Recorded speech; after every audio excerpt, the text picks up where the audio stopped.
Ladies and gentlemen, welcome to the Justin Masterson Show. I'm your host, Justin Masterson. Welcome to our first episode. We are excited to have you here along with me. It's not just me here alone. Along with me, I have my friend Matthew Zappo. What's up, party people? How you doing out there? Oh, I think they are doing wonderful, and we are excited to be here. First episode. Thanks for showing up. At one point in time, I tried to buy a radio station a few years ago. I'm not sure how many, but a few years ago, and it didn't work out. I was trying to get one from Anderson University. Ended up that I didn't want to pay as much as they wanted me to pay for it, and I was going up against a big giant in the conglomerate world of that, the Education Media Foundation, which you would know as K-Love or Air One, and they have lots of cash and are willing to pay a lot of money and for cash. So I didn't get it, and so we put it on the back burner, and yet here we are, minus a little bit of the music, except for there at the beginning. We are coming at you, having a little show, having a little fun. So we won't have the music aspect, but we will be here. And it's going to be like hanging out, you know, sitting in the bullpen while the game's going on, sitting in the dugout while somebody's out there pitching. And we don't have any guests today, but we will plan on having a guest coming in for at least 10, 15 minutes, being able to talk about, you know, whatever's going on, kind of like what we're doing for the show. It's going to be my friends. So we'll always start off with how do you know me? Which is kind of what we'll start off with right now, because I have a friend with me. He's not calling in, but he's here on the show. I already introduced him once, but I got Zappo with me. And Zappo, how do we know each other? What's up, Jay? Man, it goes way back. I mean, I guess it starts at college playing baseball. I mean, that's where it began. Yes. And then we married some wonderful Bethel ladies and stayed friends, and I guess that's the precipice. What has it been, like 10 years? 20? Yes. 20? I think it's been, probably about 20 years. And on that, we should give a shout out to our wives. I will say, Meryl Masterson, love you, appreciate you. Thanks for letting me come out here and hang out and do my thing. You got a shout out for yours? Oh, the one and only Emily, coming in always, as usual, making sure you got me covered, even when I forget stuff and you have to run it to the studio last minute. But love you, babe. Oh, a good wife is hard to find. Hold on to them when you got them, and it makes for a really enjoyable time. But we'll continue on here. What have I been doing? That's part of the thing. What I think about is, one, why are you here? I have no clue. Hopefully you just want to come hang out, have a conversation. 30 minutes, what we're going to be doing this for, to start out every other week. So we won't be doing anything next week, but in 2 weeks we will. And I like the live factor because, one, I have no clue what I'm doing. And two, it's, I don't know, it's fun. It's enjoyable to kind of figure it out, see how it all goes together. Man, you've always wanted to do this. You kidding me? This is like Justin's playground right here. Masty. Should I call you Masty? Yeah, I think Masty works. That's the way most people know me when it comes down to it. Yeah, it's hard. Like you're like Mr. J to my kids, and then you're Masty to the world, and then I don't know. So I mean, I'll just call you Hey, and you'll answer. It'll be fine. Yeah, pretty much. I mean, that's what it goes by, most of the time, which gets us into what have I been doing. 2017 was my last year of pro ball. I pretty much quit because I didn't see my family very much.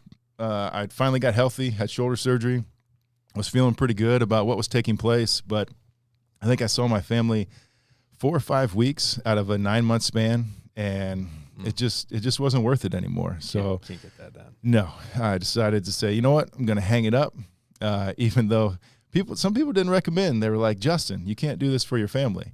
And I was like, why can't I do this for my family? It's like, well, if you do it for your family, eventually at some point in time, you're going to look at them when you're frustrated and going to be like, don't you know what I did for you? And I looked at them and said, don't you know who I am? And they're like, well, yes, I do, but no, you don't.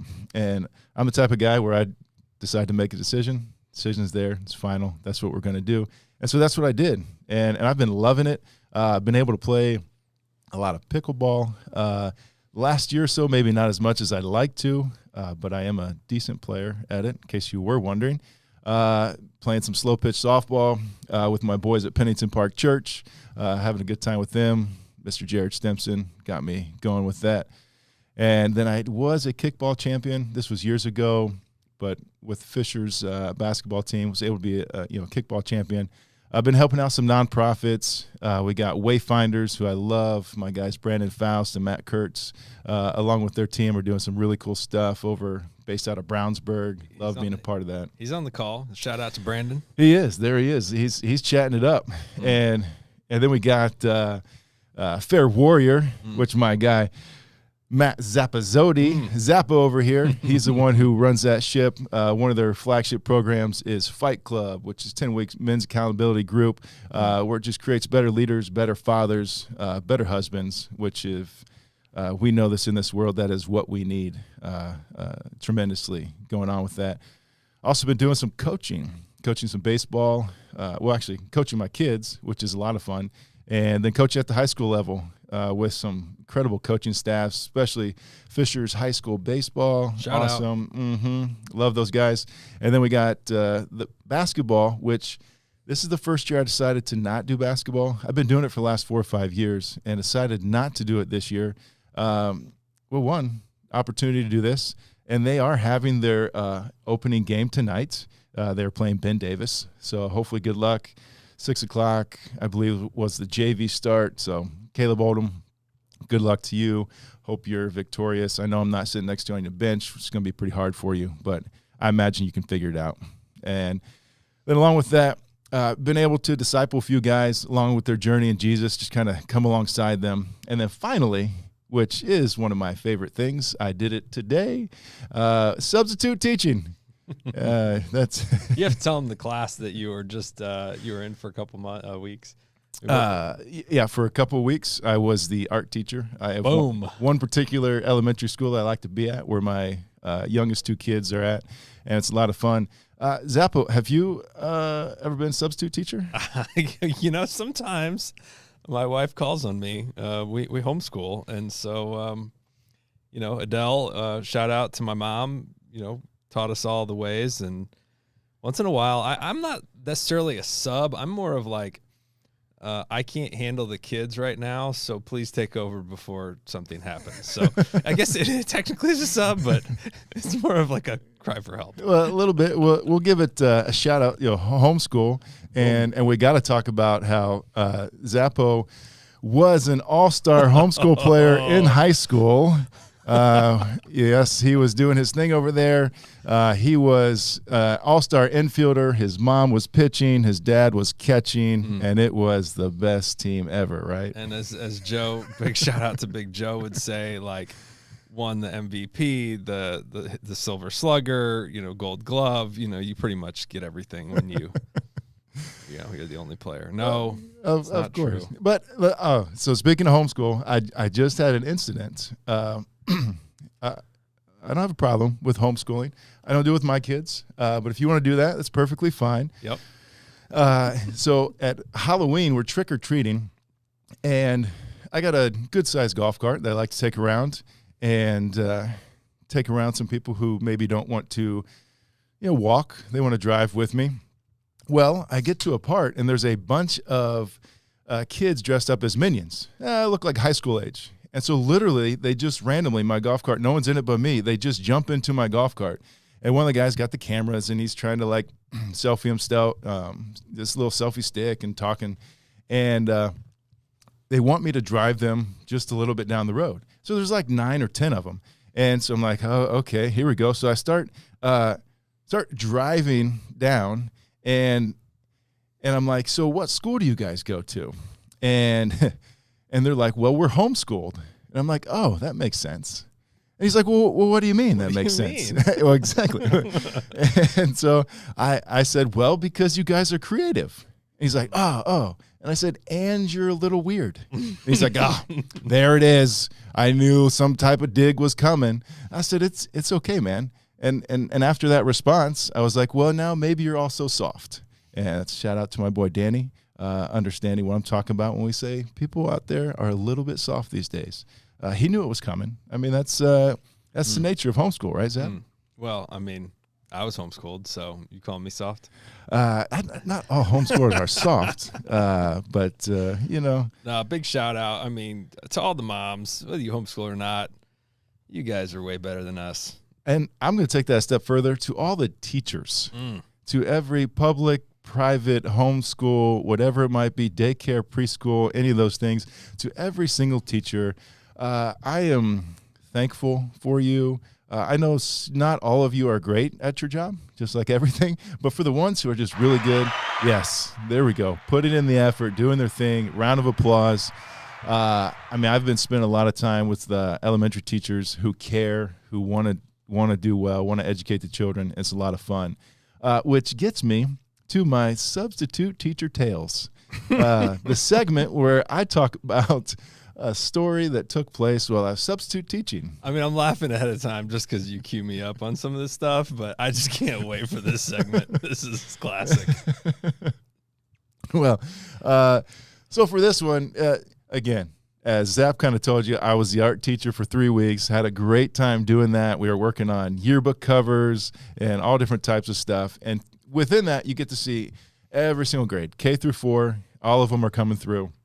And so I get to meet every single student. Within 1 week, every single student comes through my classroom. And so then I'm no longer the art teacher, and I come back as I'm teaching 3rd grade. And, of course, you got some kindergartners who see me, and they're really excited because they're like, oh, we have art today.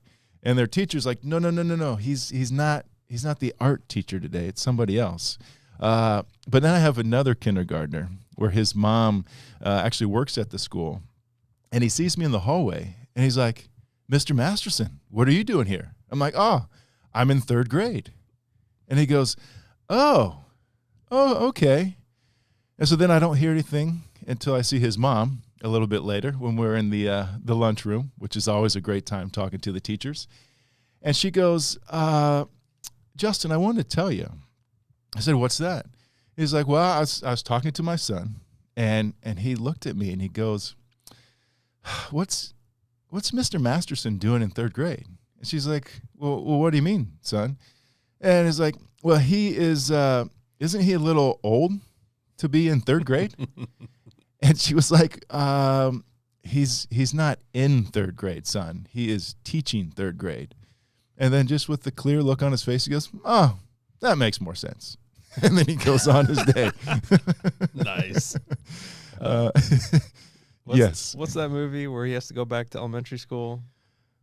Oh man, that's terrible. Somebody chat me.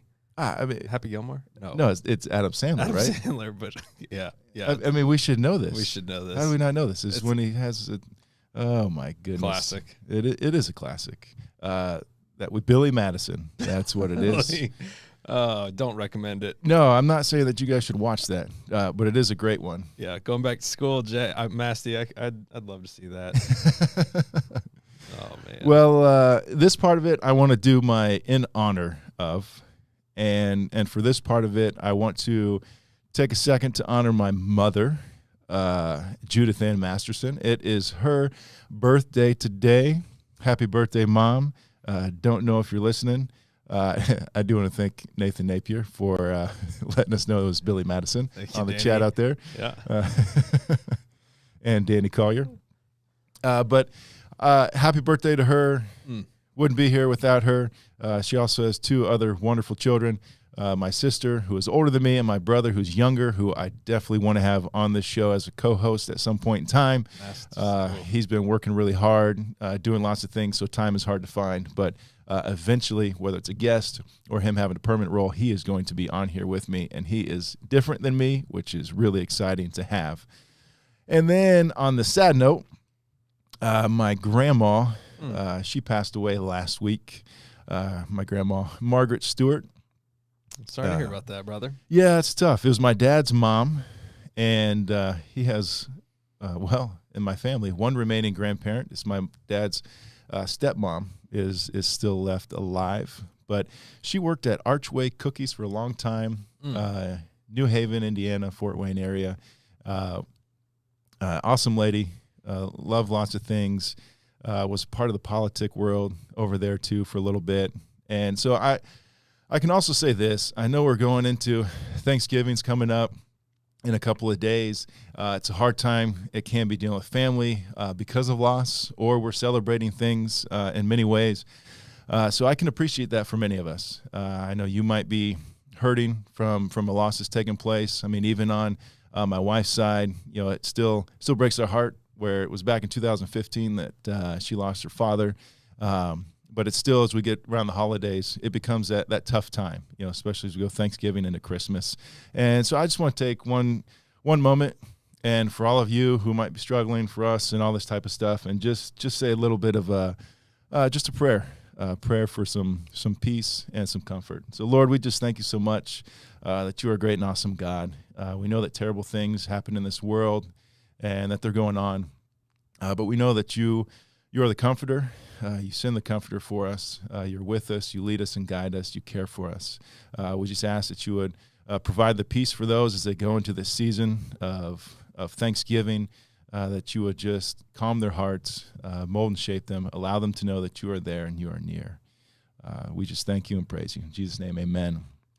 Amen. Happy birthday, Judy. Yes. Now, my kids told me this came from the school today. Somebody received this, and they didn't necessarily want it. And I said, I know a guy who would love to have this.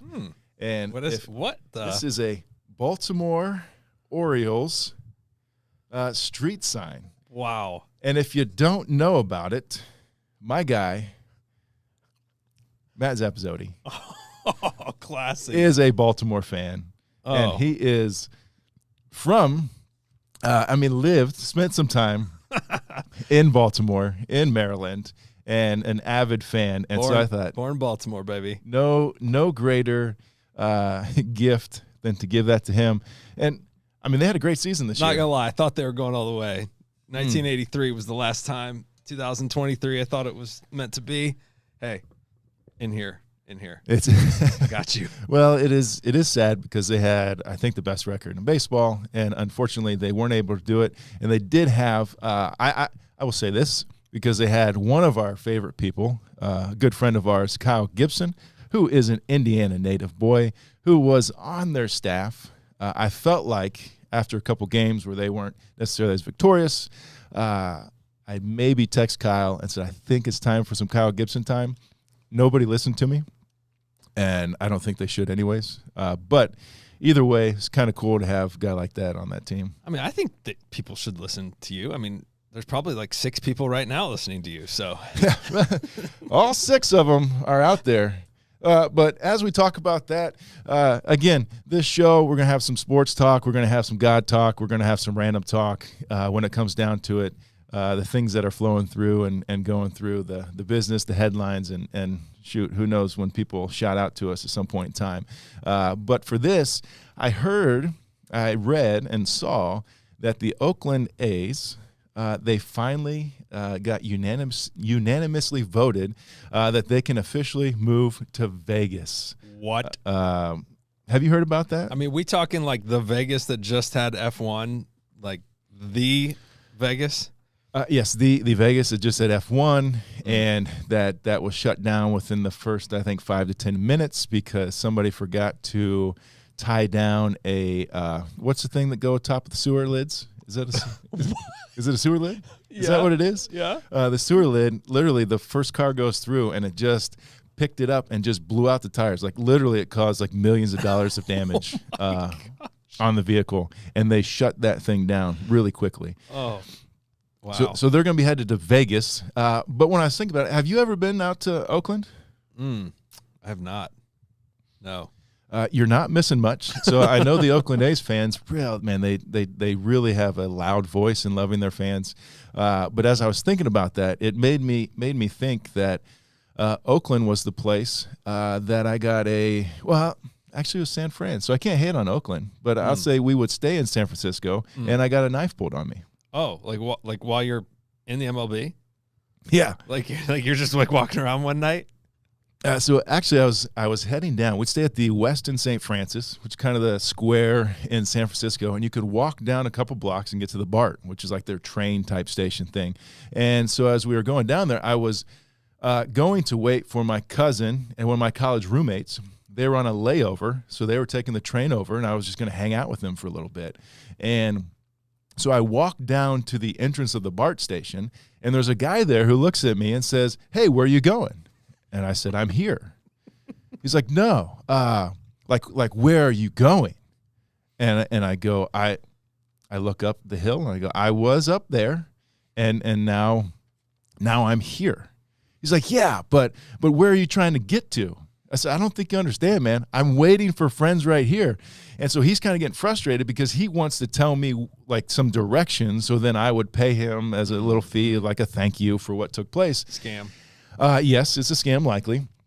And so he literally, in his frustration, he just pulls out a knife. And did you pull out yours? No, I did not. I didn't move. I didn't do anything. I just looked at him. And it was like this moment where, I mean, he was like a foot shorter than me. Yeah. Where he kind of looks at me. Yeah. And then he looks at the knife, and then he just slowly puts the knife back in his pocket, and then he walks away. I mean, you're 6 foot something, very large. You have a bald head. You work out, and you're standing there, and he pulls probably a 3-inch Boy Scout knife on you. Yeah, pretty much. And thinks twice about it. Oh. Yeah. Yeah, I love it. I feel like it's with most people. They like look at you. I mean, when you get me smiling, you're like, "Oh, this is a nice guy." But when he's not smiling, it's like, Yeah. Will he? Is he going to? I'm not so sure. And so he walked away, and that was it. But no goodbye. No goodbye whatsoever. That's terrible. Oh, freaking Oakland. But so then we go to Oakland, and in the stadium, one time I feel like we couldn't go to the stadium because there's a sewage backup in the locker room. And so we weren't being able to go in there. We had to wait. They had to push the game back. I also did not have very good success there. You would think big, a lot of foul territory. It would work out great for me. Not so much. My excitement would come. There's a chaplain. He was a strong man. He was the guy who would roll up the frying pans. And he would. Like, for real? Oh, yeah. Like, actually, like, bend a frying pan? Yeah, he'd bend it up, and then he'd rip the phone books. I'm going to have to try that at home. He was like the strong man. I feel like there's a technique to it. I think you could probably do it. Wow. Okay. I don't doubt it. I mean, things are possible. That just seems, woo, he is strong. He is. And the second part was because you had the dugouts right on the field level, there was always a cameraman who would do the low-level one. And I forgot to look in my phone to see what his name was, but one of the nicest guys. And he worked for the team there, and he would let me for like, if I wasn't pitching, for like a half inning or something like that, sometimes longer, I would get in there and I would do the camera work. Okay, so I actually have on my computer a picture of this, and I have no idea what it was from. I thought maybe, you're just goofing off like way early. So you actually got down on the camera during and were the little camera dude, because I got a picture of you with the headphones on. In the game, during the game. Yeah, I'm talking. The people are talking to me. Okay. I have that big old cameras, and it's just like, so you zoom in really close so that you can get your focus. Yeah. So you zoom in, and then I pop back out, and so now I know I'm focused, and I get the hitter. I'm got him, square in there in the back left side, and then when he hits, ball goes, I'm staying on him. Something happens, I'm panning out to where it is, and I'll tell you, it was a lot of fun. And then you hear the camera guys talking to each other, the producer telling people what to do and all that type of stuff. And so if this doesn't work out, what you're saying is there's potentially a future in an MLB or NBA or some professional sports of a cameraman.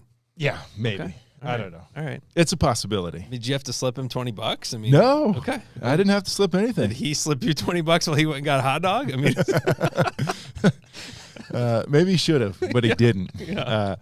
But that leads me to another segment that I really love, and you actually can't see it because we kind of squared it out, unfortunately. But on my shirt, it says get my camera out the way.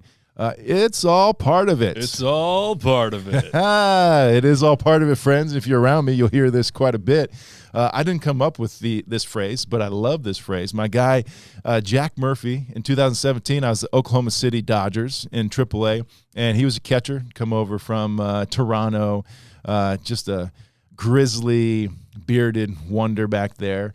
And he got me this shirt and was telling me about where it came from. And it turns out he got it from Mike Redmond, who they said they used that back in like the 90s Marlins team. Mike Redmond, if you don't know, was a backup catcher for a long time. I played against him when he was with the Twins. Actually, he was on my team with Cleveland. His final years, awesome dude, fun to be around, managed for a little bit. And I think his last AB in the big leagues, he had a base hit to right. But technically it wasn't a base hit. Should have been, but he got thrown out from the outfield at first base. Yes. And I think that was his Goodbye. final AB. See you later. Oh, man. There's so nothing better. So disappointing for him. But awesome dude. But it came up with this phrase, and the idea was it's all part of it. And so it comes from the fact that, like, in baseball, when it first arose, you could be taking a 13-hour bus ride, and there's no doubt that it's going to break down twice. And so you just sit there, you get frustrated, or you just go, it's all part of it. And this idea that you're not there yet, you haven't made it, things are going to happen to bring you down, like that's a fact. So it's this motto to stay positive and not let the difficult situation bring you down. So you can accept the things that you can't change and just keep on grinding. And so, we know that these tough times, they're going to come, but we don't want them to bring you down, because why? Anytime something like this happens, you're just like, it's all part of it. And so I want to have this segment of it's all part of it. And so we get to talk about things that take place. And so, like, an example would be, like, I've taken this to the real world, like in life. We're still in a broken world. Jesus ain't here yet. He's coming one day, but he's still not here. And so it's all part of it. Like having an outdoor wedding and it starts to rain. Like, it's all part of it. You spend 15 minutes explaining to kids how to do a drill or an activity, and then nobody understands what's going on, and they're asking you a million questions. It's all part of it. So like today, take it in the morning. I'm leaving for school. Wife says, here's your water. I'm looking at the weather, forget to go out. We get to school, and I'm walking out. I was like, I forgot my water. And my daughter turns to me, and she's very kind, but she goes, sorry, Dad. I'm like, why are you sorry? Well, you don't have the water. I'm like, it's all part of it. Yeah, it's just all part of it. And then I go again, like we had it turn on the projector in the classroom, and there's some random audio playing. And so we call a tech person. She comes down, and then, of course, she's there. The audio's not there. And thankfully, the audio didn't come back. But as she walks away, she goes, I bet as I walk away, the audio's going to come back. And I'm like, yep, probably. It's just all part of it. So you're telling me the premiere episode of the Justin Masterson Show, we just had the first, it's all part of it. That's the first. It's all part of it. Love it. Love it. Absolutely. It's amazing. And we are coming close to the end of our time here. Like I said, we're going 30 minutes, trying to keep it round to that. It has been fun. I thank you all for being here. But before you go, I want to give you just something to take with you, especially as we're going to this holiday time, just to think about. We want to be able to think about joy and maturity, this idea that we can handle those emotions, the big emotions that come our way. That's one of the big things that just has been a part of my life for the last few years. I didn't know I did it, but now I know that I do it and that it works that way. And so one of the biggest things is joy is that contentment, that like deep down, not happiness, but it's that, people are happy to be with you. And that's what your brain's wired to do. Like that's brain science. That's not Christianese trying to make brain science something else. That's just brain science. It runs off of joy. Nate Zenzer, does the West Point mental stuff, one of the things he said, the first things in order to try and bring yourself back is to find joy. And so one of the best, two of the best ways to do that, one is being able to calm yourself, being able to take the deep breaths in the moment that things take place. And the second is being able to appreciate. So my challenge to you this week, these next 2 weeks as you go, especially working on over Thanksgiving, being unoffendable, not allowing any of it to bother you, to push you, or to do anything like that. I want you to be unoffendable. Like someone's going to say something on purpose to kind of push your buttons, and you're just going to act like they're speaking Spanish to you. Because if someone was cussing you out in Spanish, you'd be like, paso? yeah, I don't even know what that means. So, or ja, ja, ja, ja, ja, if it's in Spanish. And so when we appreciate something, it is like not just gratitude and thankfulness. It is like sitting, looking at the sunset or the sunrise and just allowing yourself to understand how that feels, how amazing it is, how awesome it is, and just how that makes you feel. And so take some time every single day to just sit in that appreciation of something that's happened, something that is happening, or something that's going to happen. And I think you'll find that will change the way that you outlook on a lot of things. It will build your joy capacity, which will help you be able to handle those tough things that might come your way, over these next few days. So thank you so much for being here. Thanks for watching. On behalf of Indie Pod Labs, which is where we are hailing from, and my co-host and wonderful person, Matt Zappozzotti, we just thank you so much for joining us. Have a great Thanksgiving. Have a wonderful time. We love you, and God bless.